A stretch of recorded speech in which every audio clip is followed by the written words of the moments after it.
Dad's playing beautifully tonight, isn't he? There's no finer artist.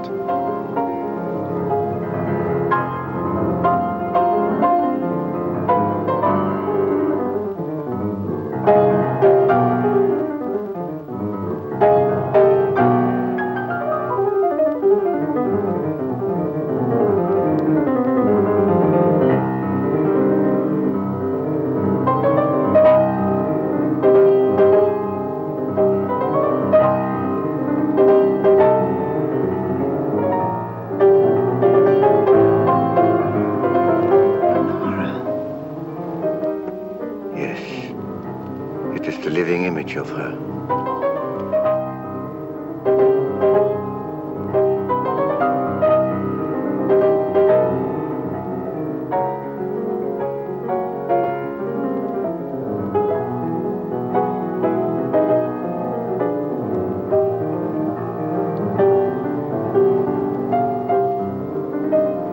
Bob, will you change seats with me? Why, of course, dear.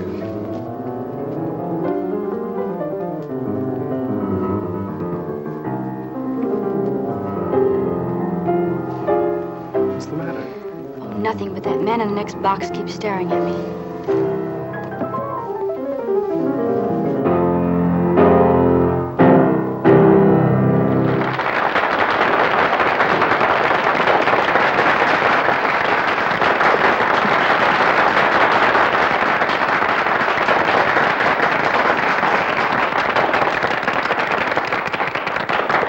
Let's go back and see Dad during the intermission. All right.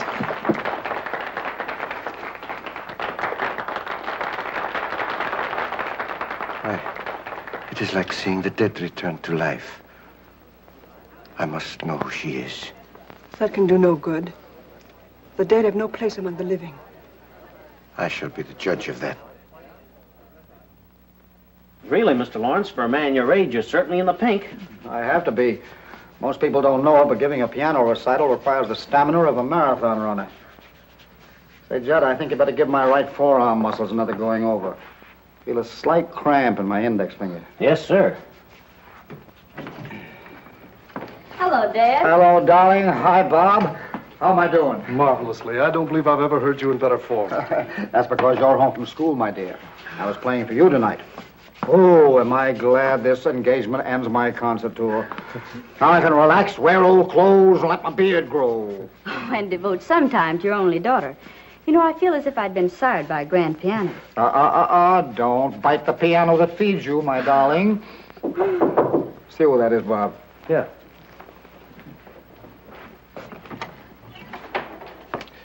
This gentleman would like a minute with Mr. Lawrence. Just a moment. Dr. Igor Markoff is waiting to see you. Igor Markoff? I don't know the man. I'll tell him to write me for an appointment. No, wait a minute, Bob. I've got a few minutes. Let him come in. My dressing gown's yet?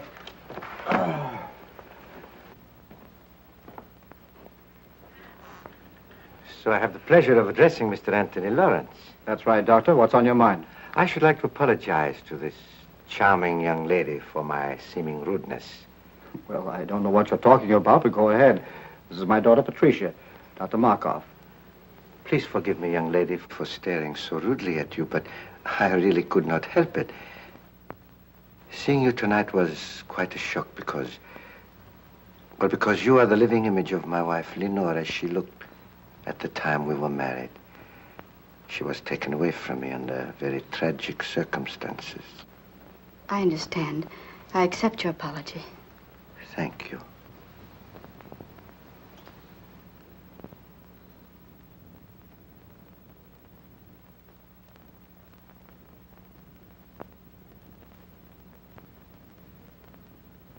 This will always remain an unforgettable moment in my life. Thank you. Auf Wiedersehen. So nice to have met you. I always appreciate the privilege of meeting a great artist. Thank you, Doctor, and good night. Good night, sir.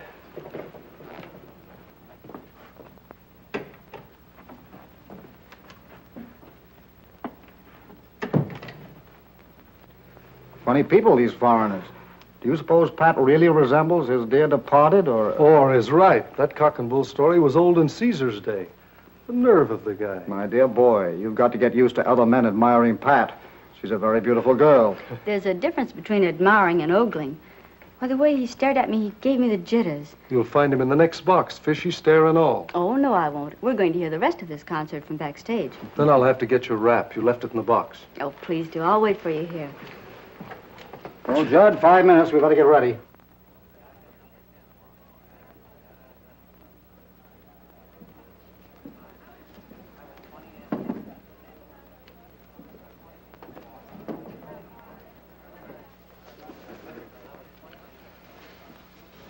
Seems that the great Dr. Markoff failed to make a favorable impression. Temporarily, yes. But there will be many opportunities in the future. Besides, the doorman was not averse to accepting a little gratuity and gave me all the information I needed. Igor, I've risked my life for you. I've kept your secret all these years. Does all this mean nothing to you? Don't I mean anything to you? Because of your knowledge of my work, I need you as an assistant. You have never meant anything more, and you never shall. Keep that in mind.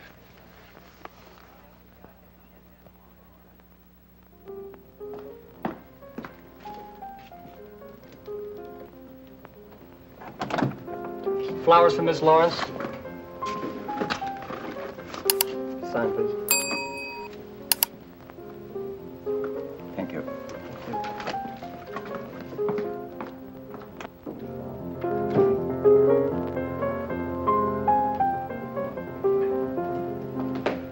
More flowers for you, Miss Lawrence.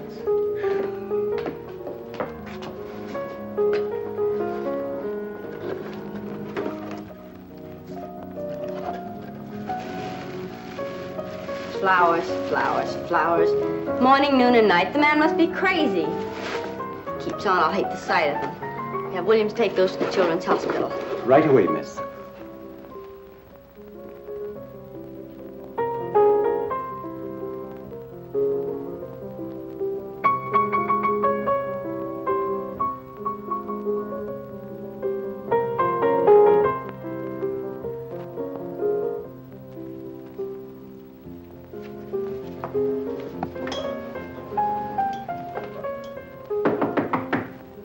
Come in. Dad, you've just got to make Dr. Markoff stop pestering me. First it was flowers 3 times a day, and now he's sending notes with them. Here, look. I can't stand any more of this. You've just got to make him let me alone. Well, the man must be out of his mind. I never heard of such presumption. Now, don't you get upset about it, Pat. I'll take care of Dr. Markoff. You just forget about him and let me handle this. What are you going to do, Dad? I'm going to call on our friend and tell him very plainly that his attentions to you are unwelcome, and he must stop them immediately. You be careful, won't you? Careful? What do you mean?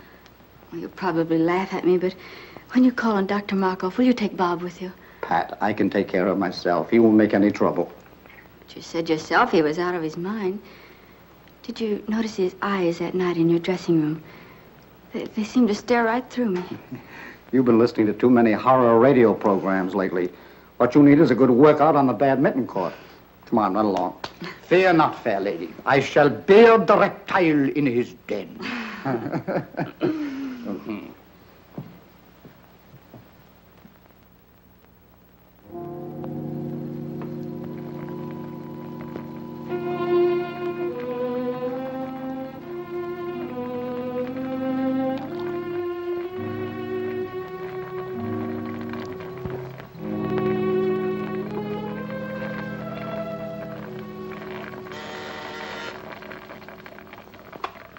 Yes? Mr. Anthony Lawrence is here to see you, Doctor. I will see him in a few moments. Oh, and Maxine, you had better relieve me. I am making a new batch of X54 and it requires constant watching. I'll be right in, Doctor. The doctor will see you in a few minutes. Won't you be seated? Thank you.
I wish you'd get rid of that brute. He's always hated me, and I'm deathly afraid of him. Oh, don't be a fool. He's perfectly safe in that cage. How could he harm you? It is silly. Besides, he's very essential to my work. Now, when that concentrated pituitary boils dry, turn off all the burners. Add some elixir, place it in 4 cc ampoules, and refrigerate them. Yes, Doctor. Watch it closely. See that it continues to boil, but very slowly. Now I must go and talk to Mr. Lawrence. I cannot leave him waiting any longer.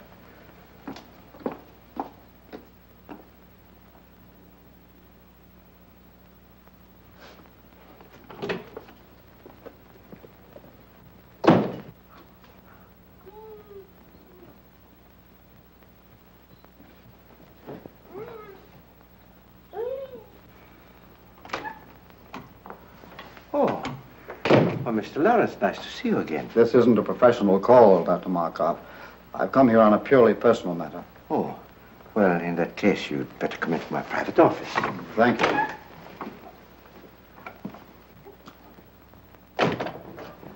Won't you sit down? I'll remain standing, if you don't mind. Oh, as you wish. I'll get to the point very quickly, Dr. Markoff. I've come here in regard to my daughter, Patricia. Ah, yes, a lovely young woman. And that's beside the point. She doesn't welcome your attentions. I'm forced to ask you to stop annoying her. I'm afraid you're being very insulting. Your persistence has left me no other choice. I've already explained my deep interest in your daughter. Perhaps you thought I was lying.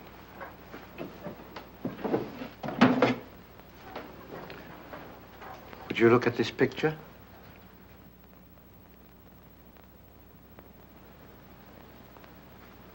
What if there is a resemblance?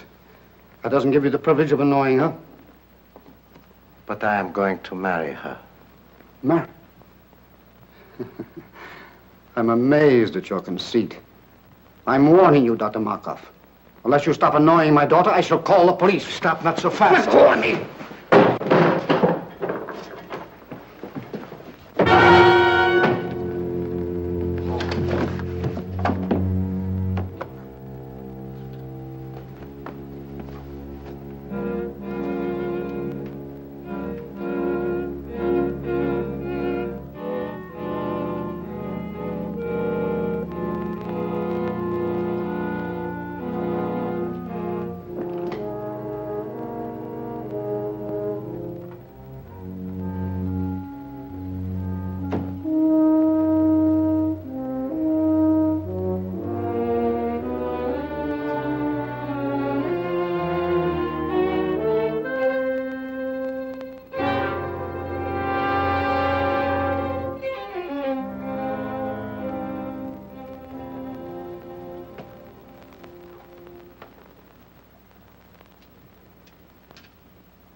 Pardon me, Miss Lawrence. Dr. Markoff's on the telephone for you.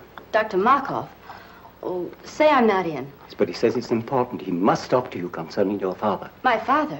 I'll talk to him.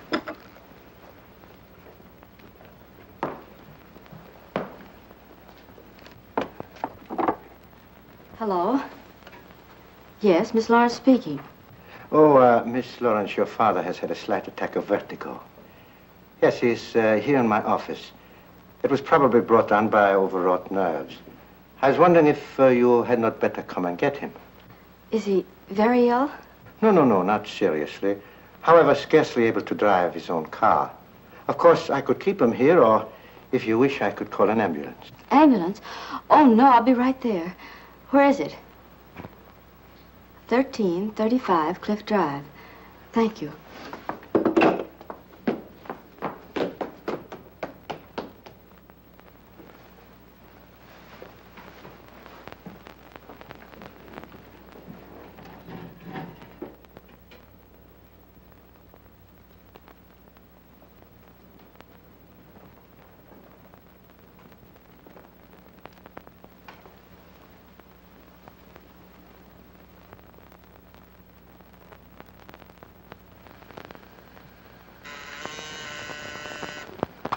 Yes, Doctor?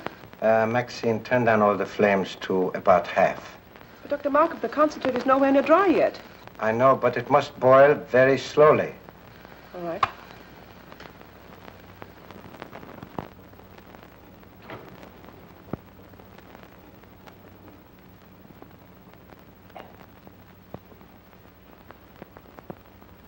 So you see, Mr. Lawrence, nobody having witnessed our encounter, I am perfectly willing to keep it a secret.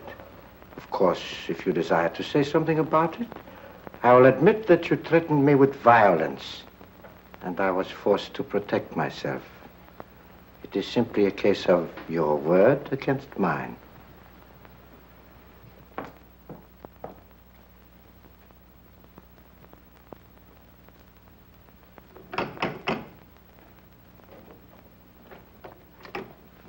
Is this Dr. Markoff's residence? Yes. Are you Miss Lawrence? Yes. Come in. The doctor's expecting you.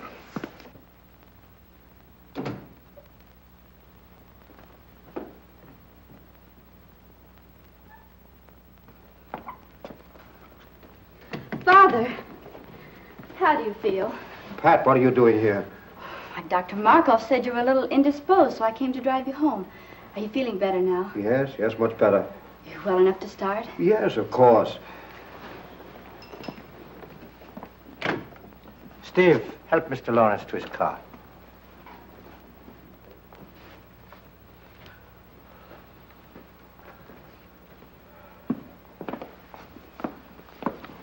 Now, Miss Lawrence, may I have a word with you? Yes. I think that your father will bear watching. If you notice him developing certain symptoms of... Well, if you notice him acting strangely, I would strongly advise you persuade him to see his doctor. I'll remember. Thank you. You're welcome.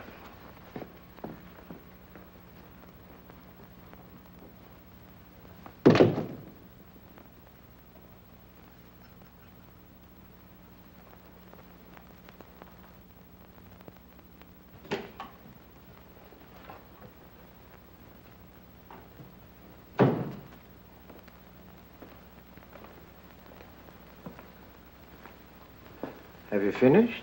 Yes, I did exactly as you told me. Why are you working on a formula X54? I thought you were satisfied with X53. Not quite. I have succeeded with X53 in arresting the disease acromegaly, but it will do no more than hold it in check. Come, I will show you.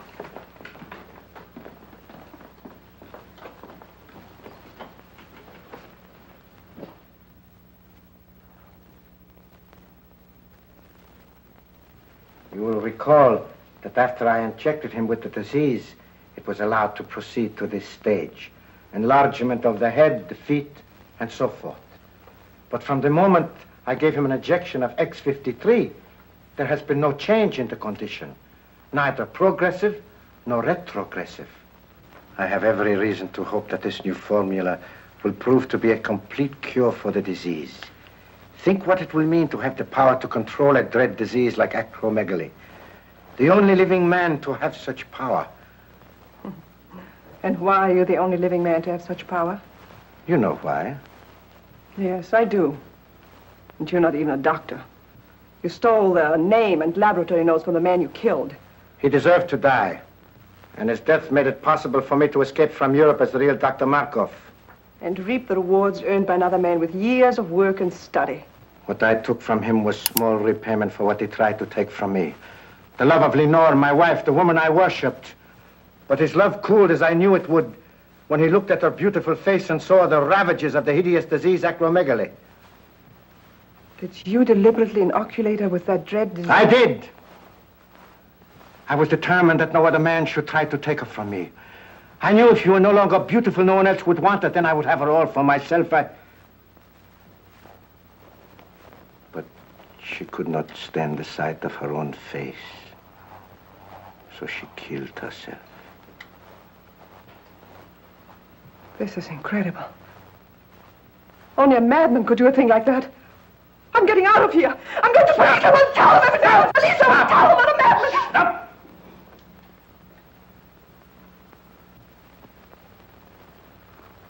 You are going no place. You are going no place. Go to your room. Stay there.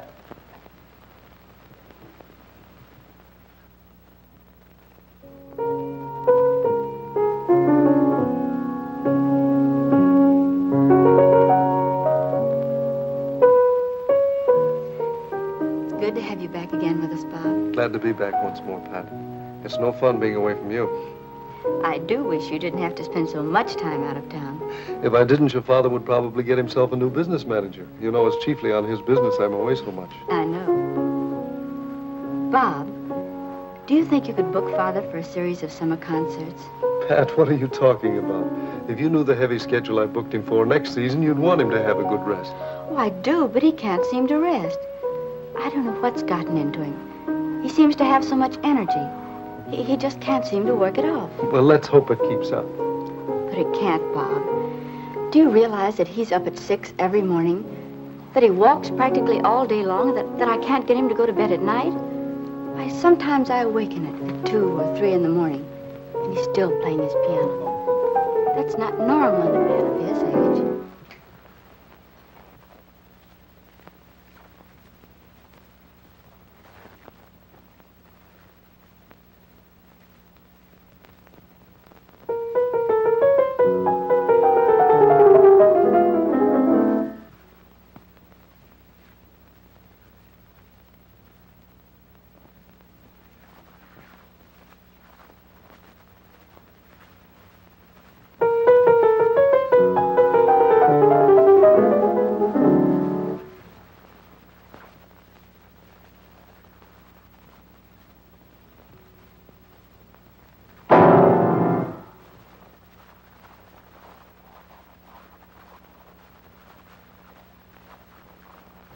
Pat, come here. You too, Bob.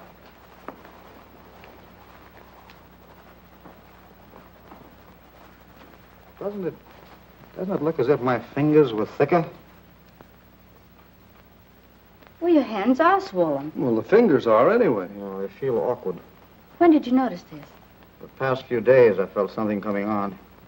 My feet, too, seem enlarged. All my shoes feel tight. Do you suppose you've eaten something that poisoned you? Oh, no. I'd know it if I had. He said if you felt bad, I should persuade you to see a doctor. Who said? Dr. Markoff. Markoff? Yeah. When was that? That day you went to see him about a social matter. Oh, rubbish. Why should I see a doctor when I never felt better in my life?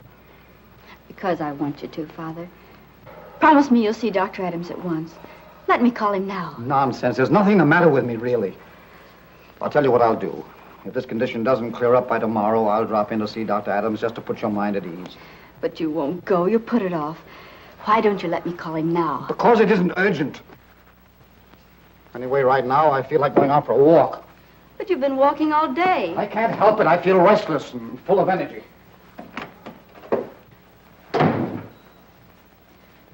What do you make of it, Bob? Oh, perhaps some minor upset. But I would have him checked over by Dr. Adams. And how are you feeling today, Mr. Lawrence? Physically, extremely well. And your appetite? Still increasing. Mr. Lawrence, after studying all the results of your laboratory tests, x-rays, metabolism records, I have reached a conclusion. But not being satisfied with my own diagnosis alone, I called into consultation Dr. Kruger and Dr. Naylor, whose reputation, of course, you know. Yes, certainly.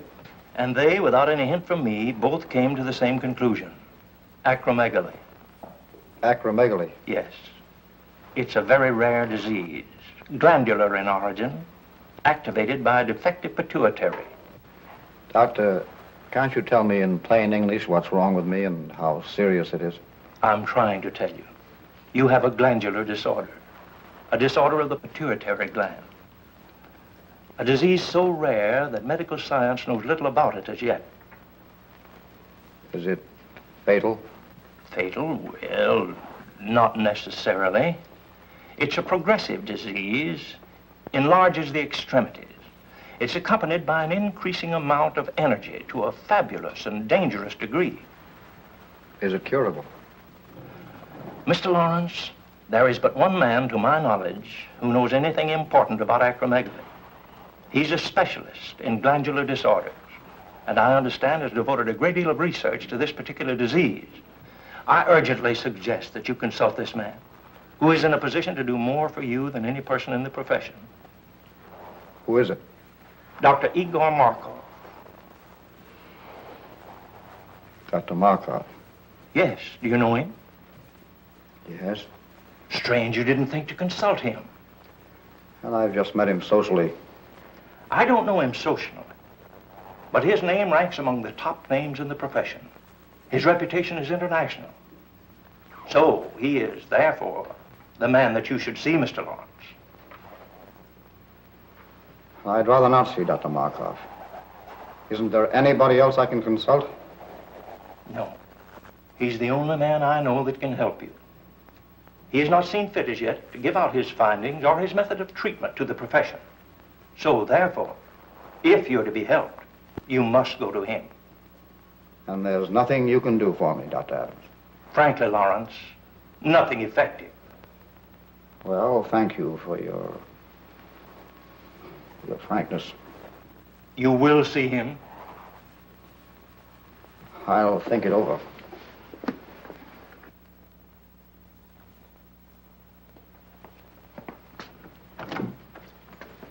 Hello, Stack. Is Miss Lawrence in? Well, how do you do, Mr. Blake?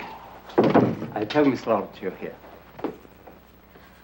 Bob, darling, I'm so glad you're back.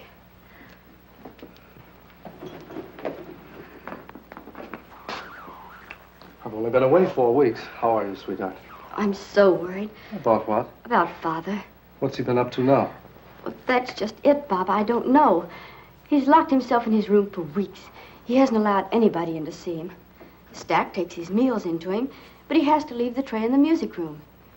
He says the door into the bedroom is locked, and that Father won't come out until after he's left. Is he in there now? Yes, but the door from the music room into his suite is locked from the inside. Well, he sounds in excellent form. He hasn't touched the piano in weeks.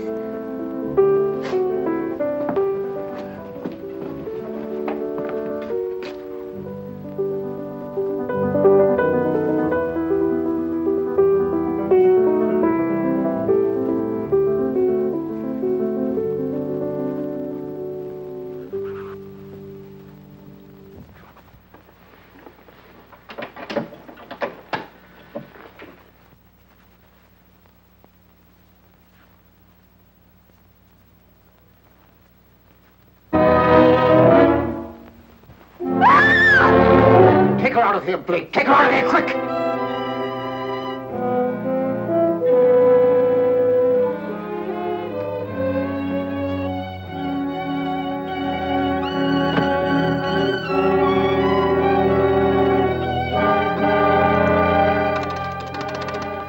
Hello, Stack. Have William bring my car around to the side entrance immediately and leave it there. I'll drive it myself. No.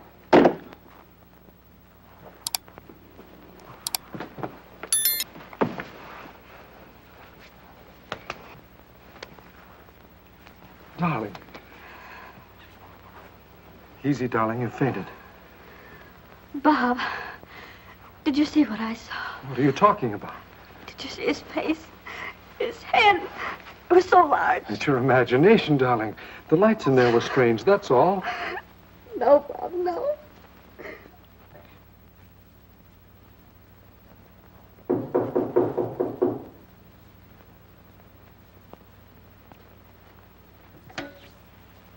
Maxine, see who's in my waiting room. Maxine! Maxine, are you there? Maxine! Maxine! Maxine!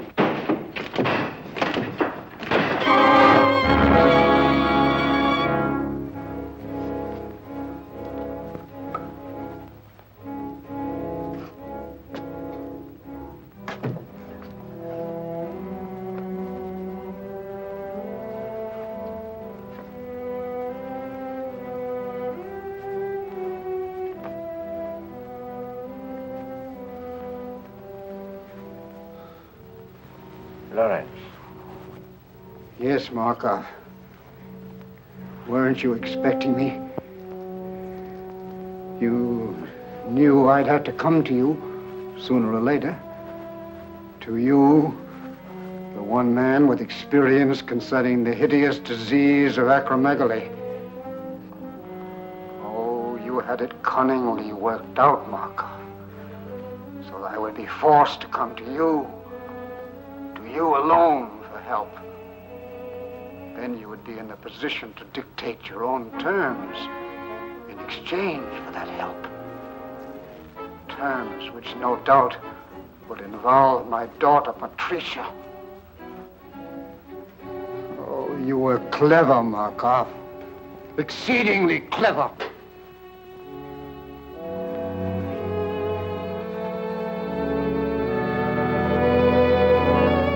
As the only man with sufficient knowledge of the disease, not only to alleviate it, but to infect a person with it, you hold a decided advantage.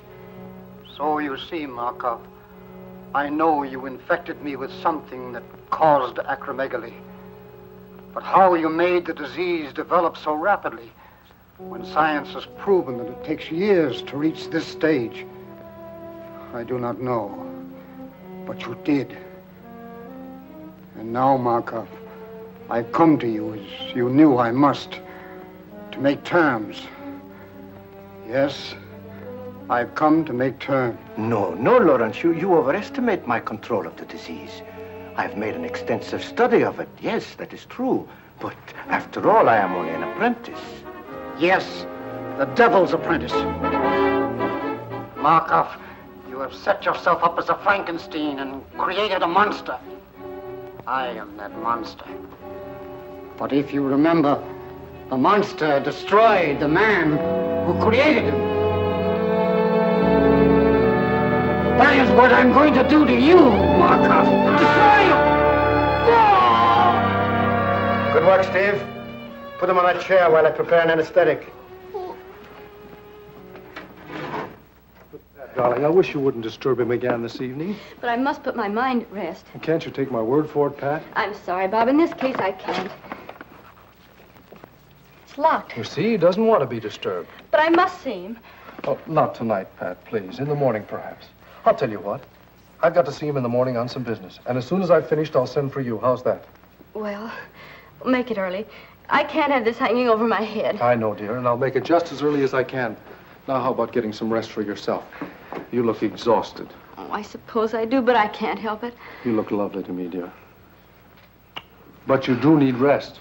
Now run along. Sleep well. I'll try. Good night. Good night.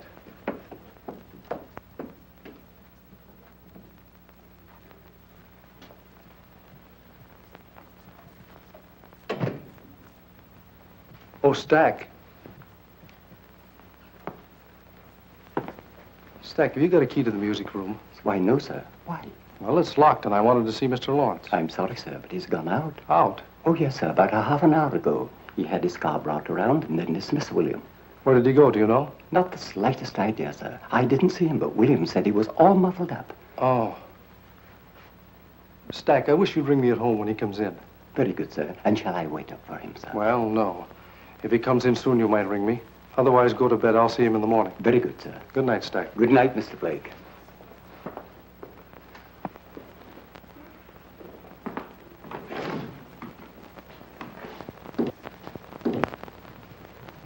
Put him in the room of the surgery in the East Wing.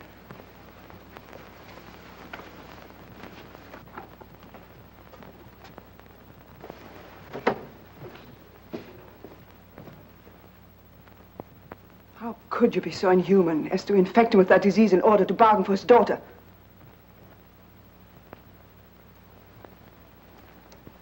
Who gave you that idea? You left the dictograph open. I heard every word that was said. Forget what you heard. It does not concern you. I'll not forget. If you don't give up that insane idea of marrying Patricia Lawrence, I'll tell the truth about you.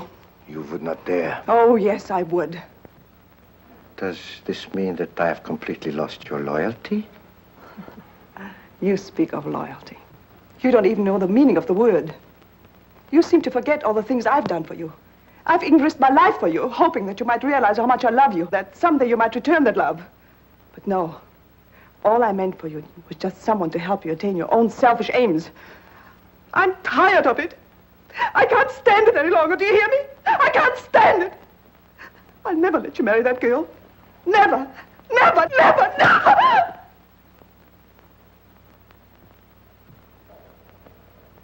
Maxine, you heard nothing. You heard nothing. You heard nothing.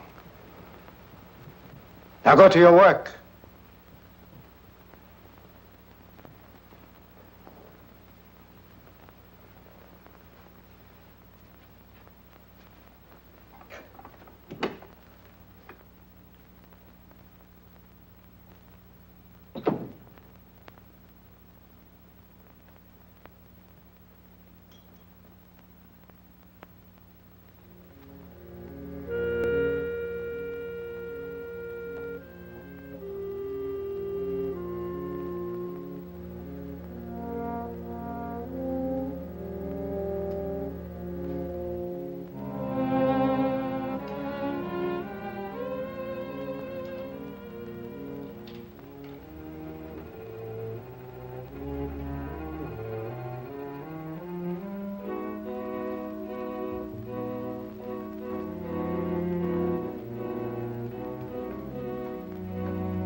Go back in the other room.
Good morning, Doctor.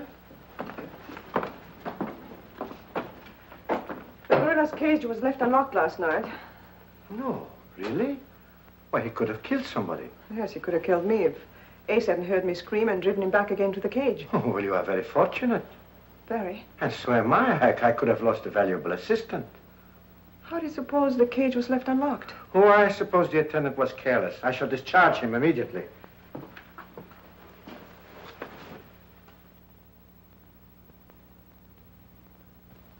Look, Doctor. It's normal. You've discovered a cure. Why, Maxine, it is marvelous. Maxine, this is great. Do you know what it means? It means that I can ask my own price. I can... Yes. Oh, by the way, Maxine, I have a special prescription I want filled at Hancock and Groves. You will go and see to it yourself personally.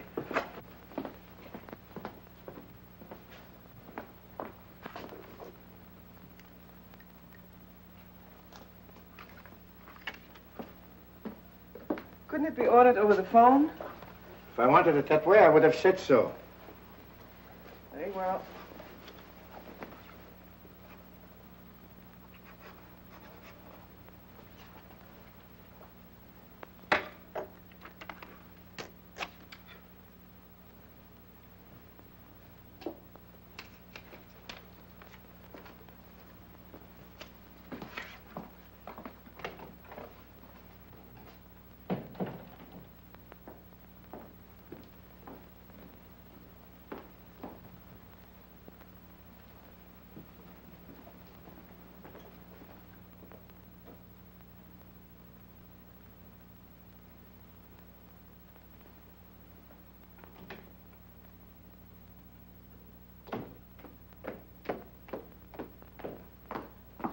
Good morning, Stack. Good morning, Miss Lawrence. Have you taken my father's breakfast into him yet? No, I haven't. You haven't? Why not? Well, as a matter of fact, your father isn't in. Isn't in? Where did he go? I don't know. He didn't say. When did he go? I can't exactly say. Sometime last night. Last night? Yes, miss. You mean he's been away all night and left no word? Absolutely none. I'll get it. Hello? Yes, Miss Lawrence speaking. This is Dr. Markoff. Now, please don't be alarmed, but your father came to me last night for a consultation. Father came to you last night for a consultation? Yes. I found it advisable to keep him here for observation. How is he? Well, he's quite comfortable now. Yes, quite comfortable, Miss Lawrence, I assure you. I'll be right over and pick him up and bring him home. I would strongly advise against taking him home, Miss Lawrence. But why? I can't leave him there. Do you think I should take him to a hospital? I suggest you leave him right where he is, Miss Lawrence. You see, I have all the facilities here to take care of him in my sanatorium. Oh, I didn't know you had a sanatorium, too. I'll be right there. When Mr. Blake arrives, tell him I've gone to Dr. Markoff's, 1335 Cliff Drive. Dr. Markoff's, 1335 Cliff Drive. Yes. Very well, miss.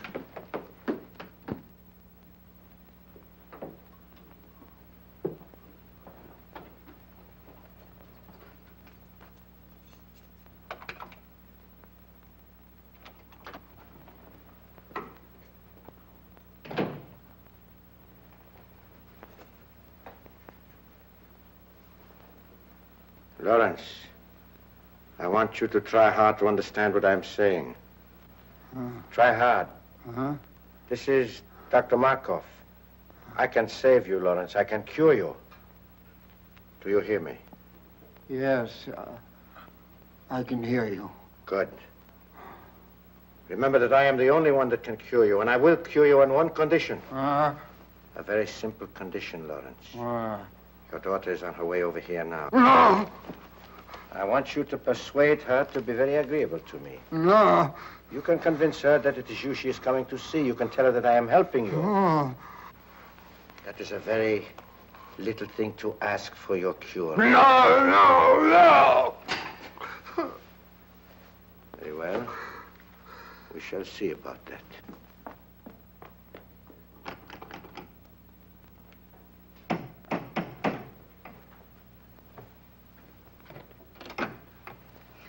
Dr. Markoff, please. Come in. Dr. Markoff wants you to wait in there.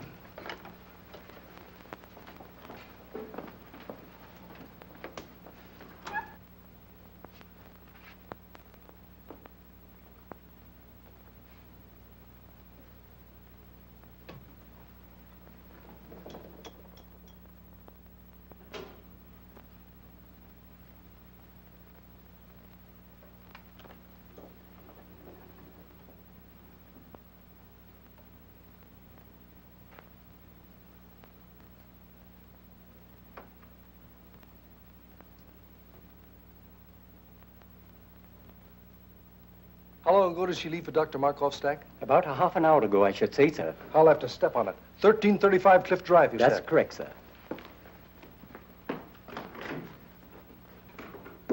I do not have to cure you, Lawrence, because nobody knows I have discovered a cure.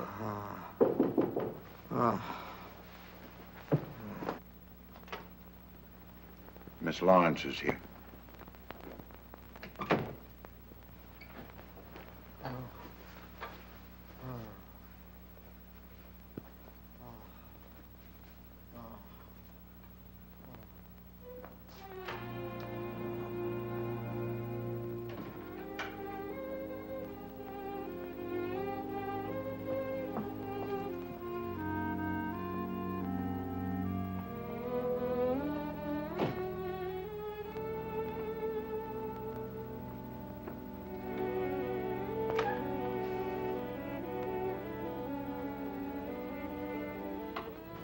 Miss Lawrence. Oh, it is a great pleasure seeing you again. Dr. Markoff, how is my father? He's resting comfortably. Please be frank with me. What's the matter with him? It is a glandular ailment. How serious is it? Well, Miss Lawrence, I'm afraid it is quite serious, particularly in your father's case. Why particularly so in his case, Dr. Markoff? Well, you see, the peculiar disease your father is suffering from causes extreme enlargement of the extremities, the hands, feet, and certain portions of the head. In a professional pianist, it is fatal. That is to the continuance of his career, I mean. Not only are his fingers incapacitated for the intricacies of delicate performance, but his very appearance, upon which so much depends for public approval, is most uninviting. Dr. Markoff, how does it happen my father came to you? I think you will find that your Dr. Adams sent him to me. Dr. Adams? Yes. Dr. Adams made exhaustive tests and in consultation with several eminent colleagues of his, diagnosed your father's case, and correctly so, as acromegaly. Acromegaly? I never heard of it. Few have. It is very rare. And since glandular disturbances are my special field and acromegaly my particular interest, your father was advised to consult me. With what results? I am anxious to cure your father, Miss Lawrence. Most anxious, providing he is willing to obey my instructions to the letter. Do you anticipate any lack of cooperation on his part, Dr. Markoff? Perhaps some. You see, Miss Lawrence, it is rather long and slow treatment. Naturally, a man of your father's nervous temperament will be impatient, obstinate, even rebellious on occasion. Progressively so, as the brain begins to function more normally. You see, Miss Lawrence, your father is mentally incompetent. You mean he's... Oh, well, shall we say, temporarily unbalanced mentally. The functioning of the pituitary, being aggravated by pressure, makes the patient physically violent on occasion, and great care must be taken that he does not do violence to himself or to others. Dr. Markoff, I must see my father. I can easily understand your need to do so, Miss Lawrence, and I would gladly save you the pain if I could. But I know you will not be satisfied unless you do see him for yourself. Besides, it will give you a basis for comparison. It will give you new hope from day to day as you see him improve. Where is he? Take me to him. In a moment. But remember, although he is still under a sedative, he might easily be aroused to violence. I would advise not to excite him, merely to reassure him that he will receive the very best of care, that you will see to it yourself personally, and that you recommend he do everything possible to cooperate with us. I will. Take me to him. This way, Miss Lawrence.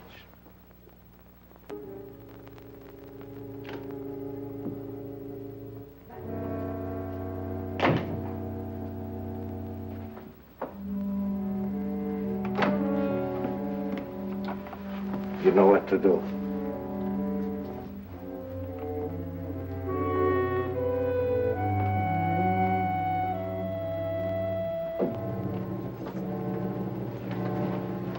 And remember, Miss Lawrence, advise your father. Fullest cooperation in every way possible.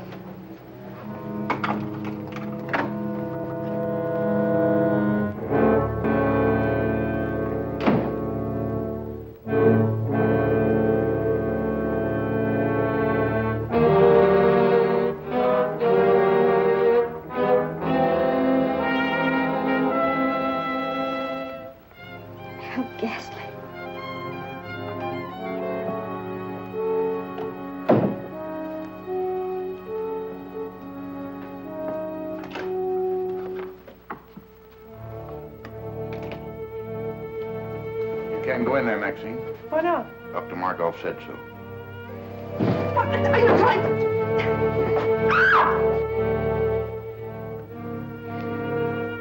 Father, speak to me. It's Pat. Father. Speak to me. It's Pat. It's Patricia, Father. I'm here. Pat.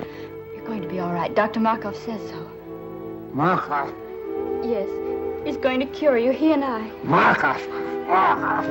Markoff. No. No. Markoff. Markoff. No. No. Dr. Markoff, why is he strapped down? To prevent his doing violence to himself or to others, Miss Lawrence. Take them off. Take them off, do you hear? Well, that would be very dangerous. Take them off, I say. Take them off at once. Stop that. Calm yourself. Calm yourself, Miss Lawrence.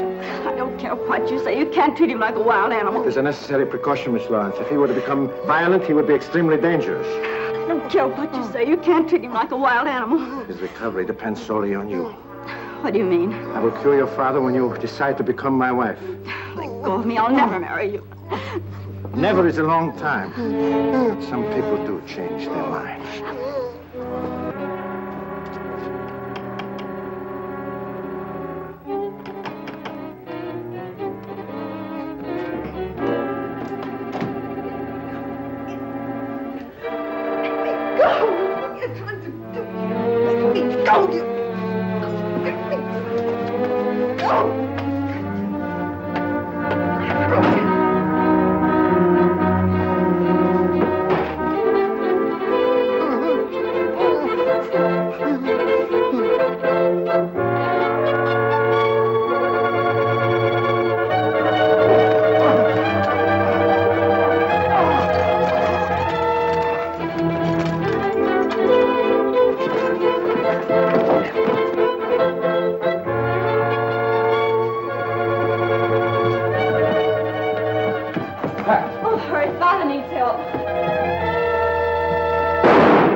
Is he all right? Yes, he's just fainted.